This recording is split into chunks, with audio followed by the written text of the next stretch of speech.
Olá, queridos! Que a graça e a paz do nosso Senhor e Salvador Jesus Cristo esteja com todos vocês. Glória a Deus, né, queridos? Que alegria, né? Que alegria, né? Estarmos aqui mais uma vez, né? O Senhor tem nos sustentado, tem nos guardado, tem nos livrado. Tantas são as bênçãos do Senhor na nossa vida, né? São incontáveis, né? As bênçãos que o Senhor Deus, Ele derrama sobre a nossa vida, né? O Senhor, Ele é fiel. Mesmo sem merecermos, Ele é fiel e Ele nos cerca, né? De bênçãos. Glória a Deus por isso, né, queridos? Como vocês estão? Coloquem aí nos comentários, né? Vocês estão bem, queridos? Estão aí firmes, firmados na rocha, né? Na rocha verdadeira que é Jesus Cristo. Estão aí preparados, se preparando, batalhando, né? Fazendo as suas atividades, mas ao mesmo tempo vocês estão aí, ó, vigilante, né? Vigiando o tempo todo. Assim a palavra do Senhor ela nos orienta a vigiarmos, a estarmos, né? O tempo todo, né? Alerta, olhando os sinais, né? O mundo tá aí, né? Pegando fogo. As notícias, cada dia, todo dia é uma notícia nova, é uma notícia de que os sinais, eles estão aí, né? Olha, ontem eu estava meditando quantas coisas já aconteceram este ano, né? Quantos eventos já aconteceram nesse ano, né? Como as profecias elas estão aí se cumprindo e nós não podemos estar dispersos, nós não podemos, né, nos dispersar, tirar os nossos olhos, né, da palavra do Senhor e também ao mesmo tempo estarmos, né, vigilantes, observando os sinais, porque Jesus ele não deixou data, né, mas ele deixou sinais e esses sinais, né, nos mostra a proximidade da sua vinda. Então nós precisamos estar aí, né, de olho nos sinais, de olho nas profecias, né, nos consagrando, nos conectando a Deus, para que essa conexão ela esteja aí, ó, né, 100%. Nós precisamos, queridos, estar fazendo reserva. Agora é o momento da reserva. Nós precisamos estar guardando azeite em reserva, como as virgens do capítulo 25 de Mateus, né? As virgens prudentes, né? Elas guardaram a sua reserva para no tempo da escassez, né? No tempo da necessidade, elas terem em abundância. Então, como você está fazendo a sua reserva, né? Como está aí a sua reserva? Como que a gente faz essa reserva? Orando, jejuando, estudando a palavra do Senhor, gerando fé, uma fé forte, uma fé robusta, uma fé que vai nos dar suporte para suportar aquilo que nós vamos enfrentar futuramente. Então, queridos, né? Se você não é uma pessoa que não se preocupou com isso, que viveu a sua vida toda servindo a Deus, né, sendo obediente, mas nunca se preocupou com isso, começa a se preocupar. Começa a fazer a sua reserva. Começa a juntar o azeite, né? Começa a juntar o azeite. Estudar a palavra, jejuar, buscar, estar sempre em comunhão com o Eterno, para que você tenha, no momento oportuno, no momento da necessidade, azeite em quantidade, né, suficiente, de sobra, né, para suportar. Então, queridos, vamos para a nossa palavra de hoje. Como é maravilhoso nós né, nos deleitarmos na palavra do Senhor. Os filhos do Pai, a alegria deles é obedecer, é conhecer essa palavra, é se alimentar dessa palavra. Então, a nossa alegria está no quê? Em meditarmos na palavra do Senhor de dia e de noite, como ela nos orienta, né? Então, nós estamos aqui, né, estudando o livro de Atos. Estamos estudando aqui o livro de Atos. Por que no livro de Atos, né? Porque o livro de Atos é o livro onde narra, né, a entrada dos gentios, a graça do Senhor Jesus alcançando os gentios, a mim e a você. Então, queridos, olha só, nós lemos aqui, já estudamos até a conversão de Paulo, e a partir do capítulo 10, a gente vai começar a ver que a palavra do Senhor, ela vai alcançar os gentios, ela vai ter uma proporção, né, gigantesca, vai vir muitos conflitos, por quê, né? Vamos contextualizar um pouco aqui, ó. Os gentios, o povo de Israel, os judeus, eles ainda não tinham a mente aberta para a aceitação dos gentios, porque eles pensavam que a graça de Cristo era só para eles, né? Porque na antiga aliança era assim. Eles eram detentores, né, da palavra, de tudo, tudo foi entregue a eles, e nenhuma nação fora de Israel adorava um Deus único como Israel. Israel era a única nação que adorava o Deus verdadeiro. Todas as outras nações adoravam deuses pagãos. Então, hoje, se nós falarmos, né, da palavra do Senhor, qualquer pessoa vai saber, qualquer pessoa, né, no planeta, com as suas devidas pouquíssimas exceções, eles sabem que existe um Deus. Até aqueles que adoram ídolos, eles sabem que existe um Deus no céu Todo-Poderoso, né?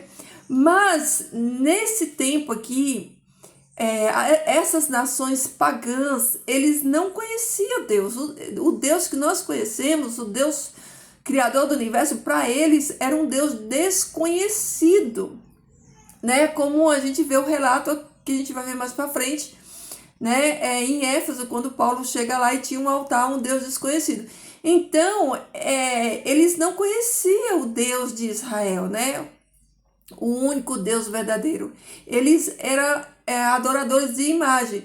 Então, o povo judeu, ele tinha esse povo como pessoas idólatras, como pessoas que não conheciam o verdadeiro Deus, e a promessa tinha sido dada para a nação de Israel. Então, eles não aceitaram, né, essa graça sendo dada para os gentios, né? Eles não aceitaram assim fácil. Por isso nós vamos ver muitos conflitos, né? A gente vai ver muitas divergências, a gente vai ver a dificuldade desse povo, né, em aceitar a Deus como seu único Deus.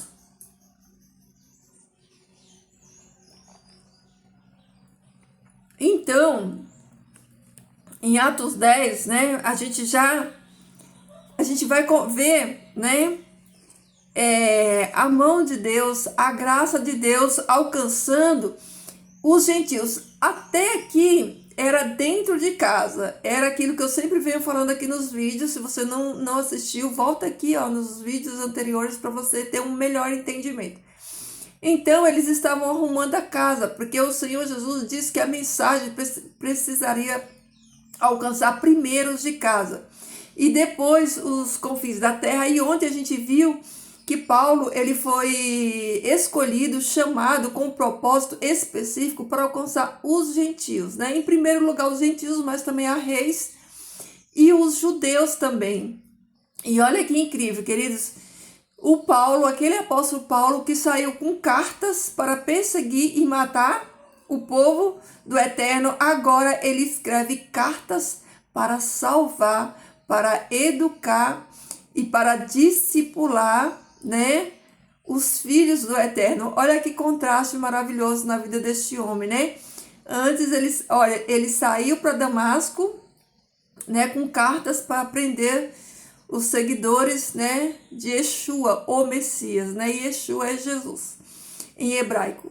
E agora, né, ele escreve cartas. Olha que contraste incrível, né, queridos? Ele escreve cartas para salvar, né? Antes era cartas de morte, agora são cartas de vida, né?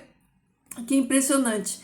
Então aqui, né, agora, né, chega aos gentios. Então pega a sua Bíblia aí, abre aí no livro de Atos, no capítulo 10, que nós vamos, a partir de agora, ter um panorama bem amplo, né? Bem amplo, como eu acabei de informar, Antes eles estavam arrumando a casa, né? O Pentecostes abriu ali as portas da graça. Os judeus foram batizados, receberam o poder do Espírito Santo para testemunhar, para, né, falar de Cristo com poder, com autoridade. E agora que Paulo é chamado na graça, Paulo ele vai dar início a esse ministério junto aos pagãos, né? Junto a essas outras nações, esses outros povos de gentio. Quem eram os gentios? Todas as nações que não eram do povo de Israel eram tidos como gentios, né? Então vamos lá, vamos, né, estudar aqui o capítulo 10 de Atos. Então diz assim, ó: havia então em Cesareia certo homem cujo nome era Cornélio, um centurião de regimento chamado os italianos, varão reto que temia Deus com toda a sua família, e que praticava muitas boas obras ao povo e sempre buscava a Deus. Às 3 da tarde, este viu claramente em uma visão um anjo de Deus que entrava onde ele estava e lhe disse: Cornélio. E ele, olhando com temor, lhe disse: O que, Senhor meu? Então o anjo lhe disse: Tuas orações e tuas boas obras subiram como memorial diante de Deus. Assim envie homens agora à cidade de Jope, e faz vir a Simão chamado Pedro. Eis que ele está hospedado na casa de Simão, curtidor de couro, o qual está à beira-mar. Quando o anjo que falava com ele se foi, chamou 2 de seus servos e um soldado que estava sob suas ordens e que temia a Deus, e lhes narrando tudo quanto lhe havia visto, os enviou a Jope. Então, olha só que incrível, né? Aqui está falando desse centurião Cornélio, que não era, né, do povo de Israel, né? Ele era um centurião do exército romano, mas olha que coisa impressionante. Ele aqui fala no relato que ele era um varão reto que temia a Deus, né?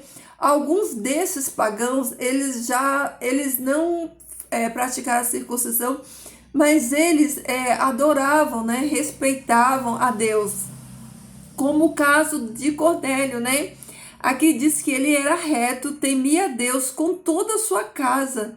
E não só isso, ele praticava muitas boas obras, né? Muitas boas obras, e ele sempre buscava Deus. Então, olha só, Deus, aqui fala que Deus ouviu, né, as orações, né, e atentou às obras deles e às súplicas dele, né? Então Deus atende as orações dele, Deus atende a súplica dele, e Deus dá a ele, sabe o que? Uma visão. Olha que coisa impressionante. Olha o poder de Deus. Quando Deus ele quer alcançar alguém, Deus tem os métodos dele. Você vê que Cornélio aqui não tinha sido batizado, né?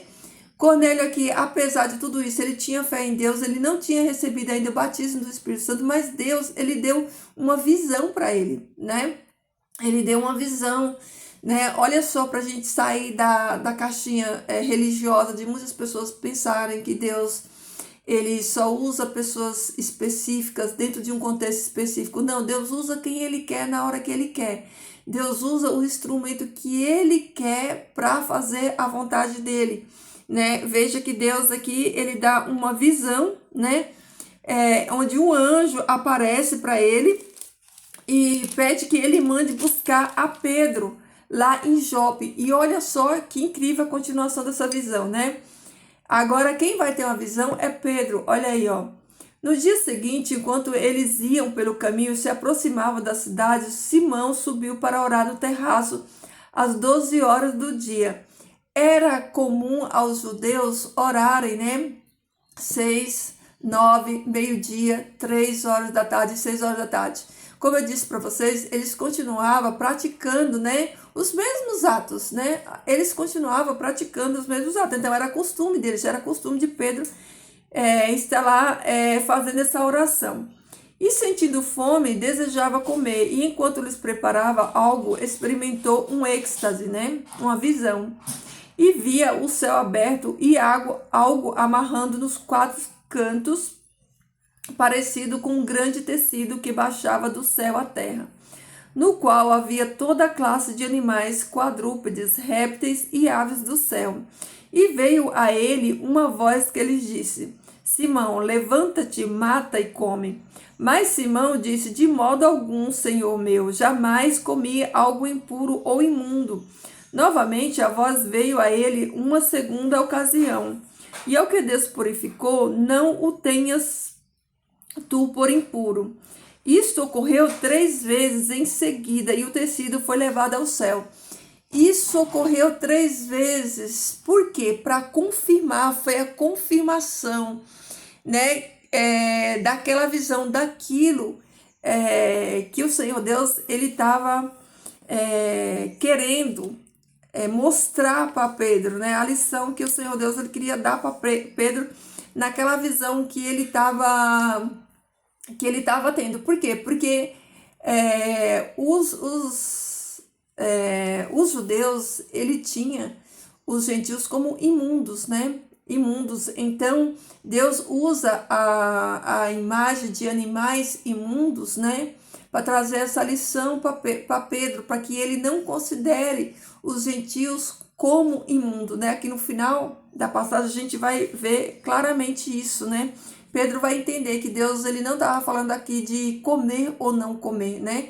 Aqui não se trata de comer, né, coisas imundas, mas se trata-se de não fazer distinção de pessoas, não atribuir, né, impureza a pessoas, né, quando Deus tornou essas pessoas limpas, né? E na continuação fala assim: enquanto Simão ainda estava surpreso dentro de si, meditando o que significava a visão que tivera, chegaram os homens que Cornélio mandava, e depois de haver perguntado pela casa onde se hospedava Simão, chegaram e se apresentaram à entrada do pátio. E chamaram e perguntaram: aqui se hospeda Simão, que é chamado Pedro? Então Simão meditava na visão, enquanto Simão meditava na visão, o Espírito lhe disse: eis que te buscam 3 homens. Levanta-te, vai, desce e vai com eles, sem vacilar, porque eu os enviei. Queridos, olha que coisa impressionante, né? O próprio Espírito Santo falou com ele, né? Claramente ele entendeu, né? Olha que coisa espetacular, né? É uma glória que o dinheiro não compra, poder nenhum no mundo compra, né? Essa comunhão, essa conexão, esse contato, né? Olha só, do Espírito Santo de Deus comunicar direto. Isso acontece hoje, viu? Isso acontece, né? As pessoas não creem porque elas não vivem o sobrenatural, mas o Espírito Santo ainda continua se revelando, né? E ainda continua falando com as pessoas por diversos meios, né? Então Simão, descendo ao encontro dos homens, lhes disse: eu sou a quem vós buscais. Qual é o motivo pelo qual vieste? Eles lhes disseram: há um homem chamado Cornélio, centurião reto e temente a Deus, e de quem testifica todo o povo judeu. Foi dito a ele em visão, mediante um santo anjo, que mandasse para te levar à sua casa, para escutar palavra tua. Então Simão, fazendo-os entrar, os recebeu onde se hospedava, e no dia seguinte se levantou e foi com eles. E o acompanharam alguns dos irmãos de Jope, ou seja, Pedro não foi sozinho. Pedro foi junto com outros judeus, né, lá para a casa de Cornélio.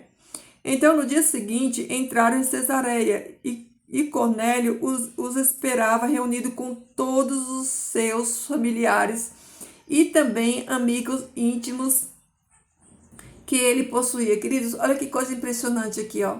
Cornélio, quando ele manda buscar Pedro, ele já está se preparando, ele se prepara. Ele chama aqui, ó, sua família toda, né? todos os seus familiares e os amigos íntimos. Isso diz alguma coisa para você? Ele manda chamar, né, os seus familiares, e não só os seus familiares, ele manda chamar os seus amigos também. E quando Simão entrava, Cornélio saiu a seu encontro e prostrou-se adorando os seus pés. Mas Simão, levantando, lhes disse: levanta-te, eu também sou homem. E enquanto falava com ele, entrou e encontrou muitos que tinham ido ali. Muitos, a casa estava cheia. Com certeza Cornélio, ele já tinha essa comunhão com Deus, né? Pelo próprio relato que diz que ele já praticava boas obras, orava e falava com Deus. Então ele já tinha uma vida com Deus, ele já tinha experiências, né, com Deus, né? Mas Simão, levantando-o, lhe disse: levanta-te, eu também sou homem. Enquanto falava com ele, entrou e encontrou muitos que tinham ido ali, e lhe disse: vós sabeis que não é permitido a um homem judeu, olha aí, ó, se associar com estrangeiro algum, por não ser de sua própria linhagem. Mas a mim, Deus me mostrou que a homem algum chame impuro ou imundo, tá vendo? Veja que no relato, enquanto Pedro está indo para a casa de Cornélio, ele recebe a interpretação da visão. Quando ele saiu de lá, ele ainda estava perguntando, tentando entender a visão. Mas nesse percurso, até chegar na casa de Cornélio, quando ele chega lá, Deus já tinha dado a revelação da visão. E ele fala, né, que a visão se tratava disso, né, de não tratar os gentios como impuros, como imundo, porque Deus, né, não os considerava assim. Por esta causa vim depressa. Olha aí, ele entendeu a visão e ele foi depressa. Mas agora vos pergunto, por que me procuraste? Cornélio lhe disse: eis que passaram 4 dias desde que jejuo, às 3 da tarde, e ao estar orando em minha casa, se pôs diante de mim um homem com vestes resplandecentes. Ele teve uma visão de um anjo. O anjo apareceu para ele visivelmente, ó, e me disse: Cornélio, a tua oração tem sido escutada e tuas obras de caridade têm sido lembradas diante de Deus. Portanto, envia alguém à cidade de Jope e faz vir a Simão, o qual é chamado Pedro. Eis que ele está hospedado na casa de Simão, curtidor de couro, o qual está à beira-mar. E ele virá e falará contigo, de modo que imediatamente enviei por ti, e tu fizeste bem em vir. E eis que todos nós estamos diante de ti e queremos escutar tudo quanto te for ordenado da parte de Deus. Olha só que coisa impressionante. Aí Cornélio, ele conta para Pedro um relato, né, do ocorrido, da visão que ele tem, e aí ele pede para que Pedro conte para ele, né, tudo que o Senhor Deus ordenou, né, porque ele entendia a direção de Deus, que Deus ele estava no comando daquele negócio, estava no comando daquela situação, que Deus estava guardando eles, né, e preparando tudo. Então Simão, abrindo a boca, disse: verdadeiramente entendo que Deus não faz acepção de pessoas, olha aí, ó, mas que em todas as nações aquele que o teme e pratica a justiça é agradável diante dele. Porque esta é a palavra que enviou aos filhos de Israel, anunciando-lhes paz e tranquilidade, por meio de Jesus Cristo. Ele é o Senhor de todos. Jesus Cristo é o Senhor de todos, de judeus e de gentios, e de todo aquele que crê no seu nome, em qualquer parte desse universo. E vós também conheceis a respeito do que aconteceu em toda a Judéia, começando desde a Galileia. Olha aí.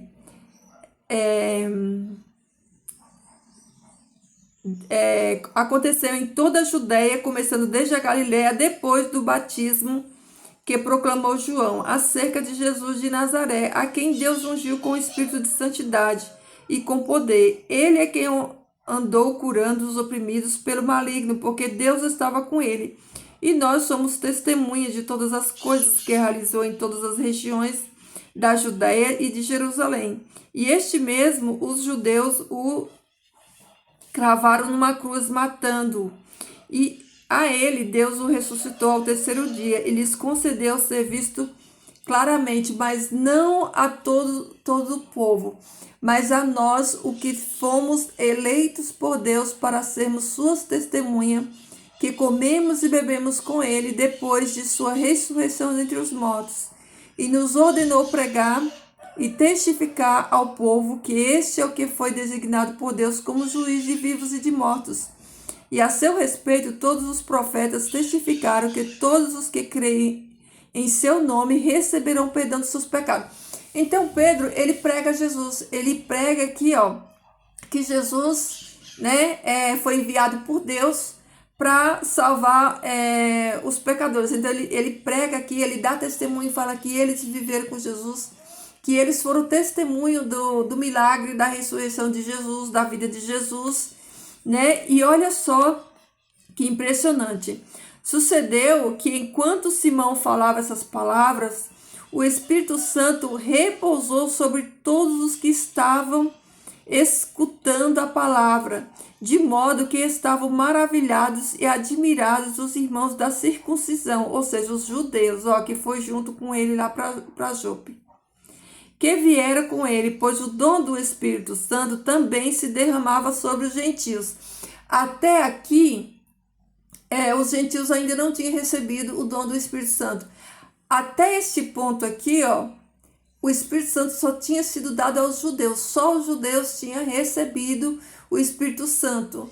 A partir de aqui, agora os judeus, os gentios, eles recebem também o Espírito Santo de Deus, assim como eles receberam lá no Pentecostes. Olha só.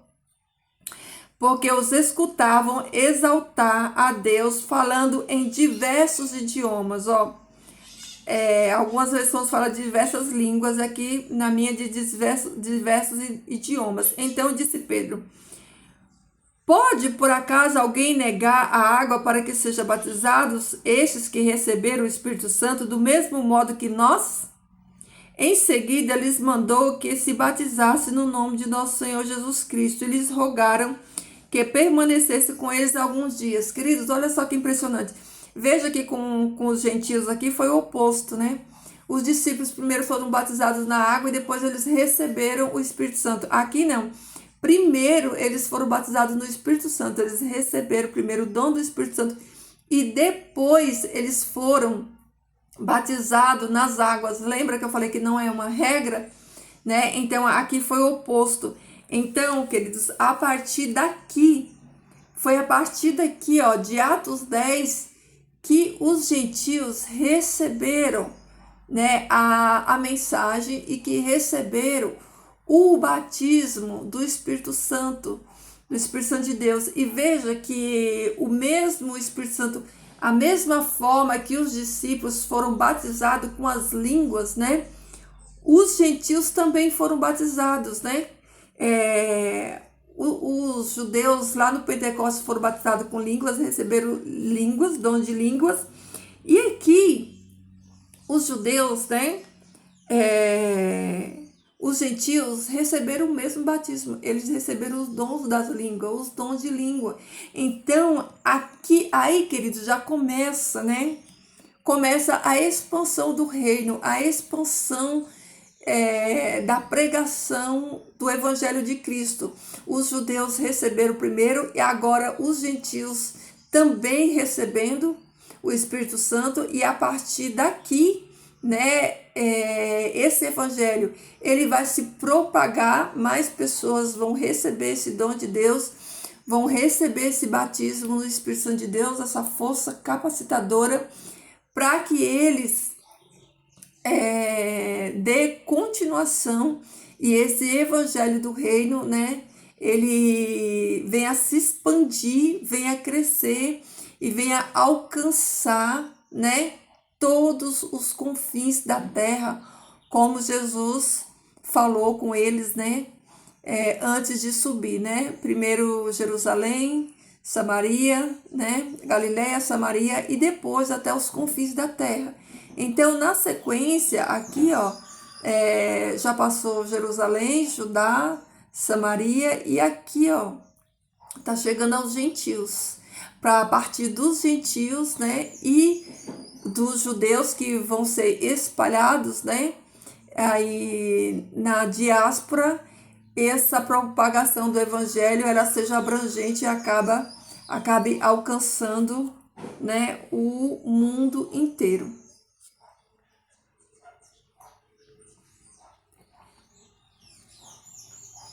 No decorrer da história, a gente vai ver que esses novos que chegaram, né, imagina, né, o povo gentil vindo de uma cultura onde se adorava muitos ídolos e chega agora, né, em uma cultura de adoração ao único Deus, então vai gerar muitos conflitos, né? Por isso que Paulo ele é chamado para essa missão, né?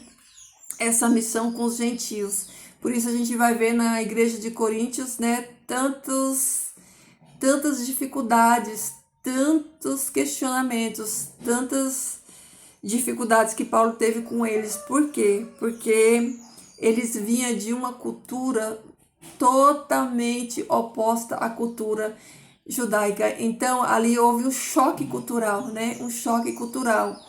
E é importante nós termos, né, esse entendimento, né? Porque não dá para colocar todo mundo no mesmo cesto, né? E tratar eles como se eles fossem pessoas que já conhecesse da palavra. Não, eles estavam ali conhecendo da palavra, eles estavam descobrindo, eles estavam aprendendo, né? E como a realidade da cultura deles era muito diferente ao judaísmo, então houve, né? E essas dificuldades, né? Ela gera aprendizado para nós que também, né?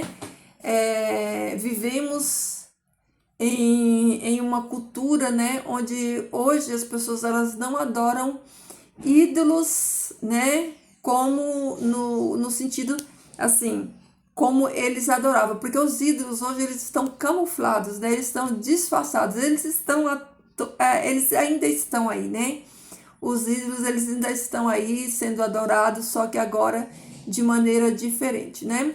Então, queridos, é isso aí.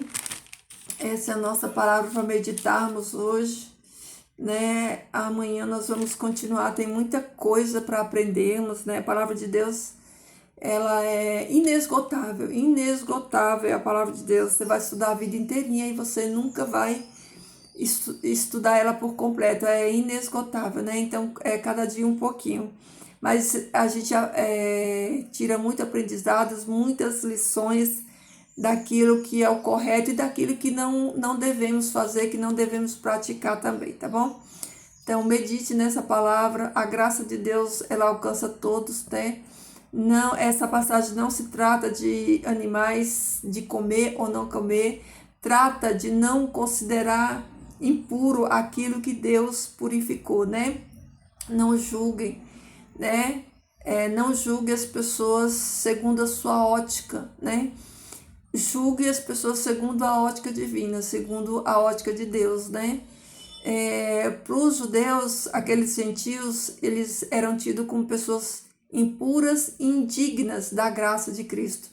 E hoje, muitas das vezes, né, nós olhamos muitas pessoas, né, em religiões diferentes, né, em ambientes diferentes que aos nossos olhos, né, nós julgamos como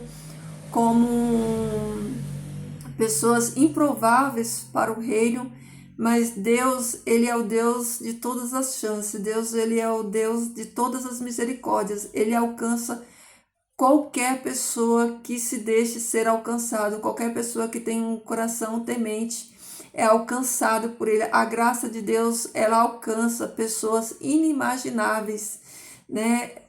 Se nós pensarmos que a linhagem de Jesus tem prostitutas, né? E se nós pensarmos que Jesus, quando ele esteve aqui, as pessoas que teve mais fé, foi as pessoas mais improváveis, foram aquelas pessoas pagãs, né? Então, a gente precisa aprender essa lição. Qualquer um é alvo da graça de Cristo. Ele pode ser traficante, pode ser prostituta, pode ser qualquer pessoa, o pior pecador segundo os seus olhos. Ele é alvo da graça de Cristo, ele é alvo, né, da misericórdia de Deus. Então, não julgue, não considere impuro aquele que Deus, né, não tem por impuro. Ame as pessoas, faça o bem às pessoas. É isso que o Senhor Deus, ele requer de mim e de você. Não que nós julguemos, né? Quando Pedro, né? Pedro mesmo fala que para eles, né? Não era correto se juntar com pessoas impuras na visão dele, mas Jesus, ele veio quebrar esse paradigma, né? Ele veio quebrar esse mundo de separação. Ele veio para dizer, olha, não é você que diz quem é puro ou quem é impuro. Não é você que diz quem merece e quem não merece salvação. Não é você que determina, né? Porque quem conhece o coração e as intenções do ser humano é Deus. Então, a graça de Deus, ela alcança todos. Então, vamos deixar que Deus, ele faça a parte dele e façamos a nossa, que é amar as pessoas e não julgá-las, né? Devemos amá-las e não julgá-las. Então, é isso aí, queridos. Vamos orar? Querido Deus e Pai, nós te louvamos, bendizemos o teu nome, agradecemos por mais um dia na tua presença, pela tua graça maravilhosa, pelas tuas misericórdias que se renovam todos os dias da nossa vida. Nós te agradecemos, Senhor Deus, pelo dom da vida. Te agradecemos pelas inúmeras bênçãos que o Senhor Deus tem nos concedido, por nos sustentar até aqui. Pedimos, Senhor Deus, a tua direção, a direção do teu Espírito Santo, que ele nos conduza, que ele nos ensine, Pai, a amar as pessoas como Jesus amou, que ele nos ajude a andar nos passos de Jesus, praticando aquilo que Jesus praticou, se compadecendo das pessoas, amando elas, Senhor Deus, entendendo que todas as pessoas elas são candidatas ao reino do céu e que somente a Ti, Senhor, cabe julgá-las, Pai, que nós não tenhamos por indignos nem por impuro nenhuma pessoa, Senhor, porque só Tu conheces aqueles que são seus, aqueles que são salvos, e só Tu conheces o coração dos Teus filhos, Pai. Então nos ajuda a vivermos com propósito, nos ajuda, Senhor Deus, a escrevermos, Senhor Deus, a história da nossa vida, Senhor Deus, com cartas de amor, que a nossa vida aqui, Senhor Deus, não seja escrita com cartas de perseguição, mas escrita com cartas de amor, que as pessoas possam ver o teu amor refletido na vida de cada um de nós e que nós não venhamos julgá-los, Pai, mas que nós venhamos amá-los e sermos, Pai, disseminador da tua palavra, que o teu bom Espírito germine essa semente no coração dos teus filhos, aqueles que vão ouvir essa palavra vão penetrar no coração deles, trazendo mudança, trazendo vida nova, trazendo renovo, Pai. Obrigado por tudo, nos dá um dia abençoado e que a atmosfera do céu nos envolva, que nós estejamos conectados com a fonte da graça, Senhor Deus, que nós possamos ser testemunhas, que as pessoas vejam o teu caráter refletido na nossa vida através das nossas atitudes, através das nossas ações, Pai, que teu nome seja glorificado, que o teu reino avance, que o Senhor nos use como instrumento, Pai, neste mundo, Pai, neste tempo, neste momento, que nós possamos ser atalaias, que nós possamos, Pai, estar despertos, preparados para quando o Senhor retornar, Pai, nos dá a tua bênção, a tua proteção, que teus anjos nos guardem, que teu bom Espírito caminhe conosco hoje e sempre, por Jesus te peço, te agradeço, amém. Amém, queridos, é isso aí, ó. Fiquem todos na paz do Senhor, que Jesus transborde amor no seu coração. Esteja alerta o tempo todo, pregue a palavra do Senhor, seja exemplo para aqueles que te cercam, tá bom?